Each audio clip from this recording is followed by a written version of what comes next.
Welcome to this explainer. Today, we're unpacking a topic that gets dismissed all too often as just some dry business theory. But the reality, it is actually a high-stakes, invisible engine that quite literally powers our daily lives. We are talking about the global supply chain, the absolute massive architecture of global commerce that surrounds us every single day. So here is our roadmap for today. We'll start off with the Russian doll hierarchy, then we'll examine market lubricants and friction, move into the architecture of stability, scale all the way up to trade as global diplomacy, and finally wrap up with the digital transformation. Let's get right into it. Okay, let's dive into this. I want you to take a quick second and just look at a physical object near you right now.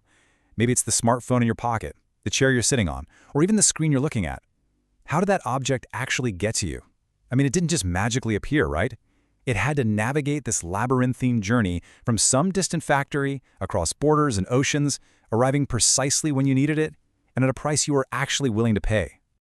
Part 1. The Russian doll hierarchy. Now, to really wrap our heads around this engine, we've got to stop using words like business, commerce, and trade as if they mean the exact same thing. They don't. It's more like a nested hierarchy. Think of business as the massive overarching umbrella for all profit-seeking activity. Tucked inside that is commerce, which acts as the connective tissue for distribution. And then, nestled right dead center, is trade, the specific restricted act of buying and selling.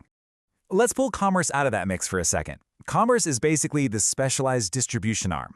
It's the strategic bridge connecting isolated production to actual consumer utility. I mean, think about it. Without commerce, even the absolute best manufacturing in the world is, well, totally useless. Those brilliant new smartphones, they just sit collecting dust in some locked warehouse. Commerce is the crucial bridge ensuring that production actually translates into utility for you and me.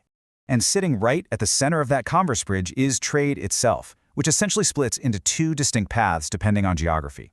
First, you've got home trade. This is internal, your standard, highly efficient wholesale and retail models. But then there's foreign trade, which crosses sovereign borders. This happens through importing, exporting, and a highly strategic third model known as entrepot. Now, entrepot trade functions like a massive, global switching station. This is where a nation imports goods from one country specifically with the express purpose of re-exporting them to another. Picture global hubs like Singapore or Dubai.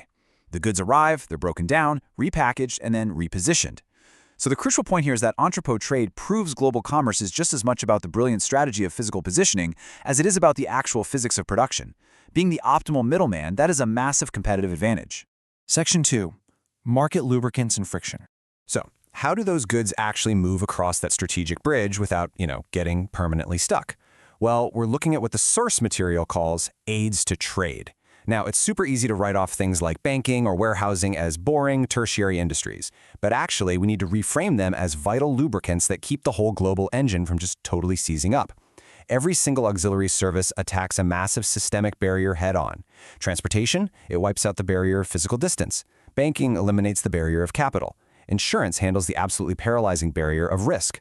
Warehousing solves the problem of time. And communication dissolves the barrier of information. Each and every one of these is actively solving a specific structural problem in the supply chain. But, of course, we have to ask the so what question. What actually happens if one of those lubricants dries up? Well, the answer is catastrophic systemic paralysis. For instance, if the banking sector collapses, it instantly drains market liquidity. That means nobody can fund the massive financial gap between producing a good and finally selling it across the world. Or what if insurance disappears? Unmitigated risk would just stifle all investment because the threat of catastrophic ruin is simply too high to bear. And if communication fails, you get market opacity. Basically, producers and consumers become completely blind to each other, which leads to massive amounts of wasted production. Section 3. The architecture of stability. Let's move on and see how this all builds up. When those friction-reducing services are running smoothly, commerce transforms into a foundational, stabilizing architecture. This stability relies on a strict, high-visibility flow called the Standard Distribution Protocol. Goods generally move in a very specific sequence, from producers, down to wholesalers, over to retailers, and finally to you, the final consumer. Why is it so rigid? Because this high-visibility protocol allows for absolute traceability. It ensures goods aren't just lost to inefficient shadow markets, and it allows economic architects to strategically step in and intervene when things go off the rails. And perhaps the most important of those interventions is what the source material calls the regulatory valve. I know that might sound like some dry economic jargon, but trust me, it ties directly to your wallet. Whenever there's a massive overproduction of a good, commerce uses warehousing to siphon that surplus inventory right out of the market and into storage. Then, if a localized shortage pops up later, they just release those goods back out. This brilliant little balancing act of supply and demand actively protects your daily cost of living from extreme volatile price spikes. It literally stabilizes the economy. Thanks to mechanisms like that regulatory valve, commerce definitely isn't just some pure profit-seeking endeavor.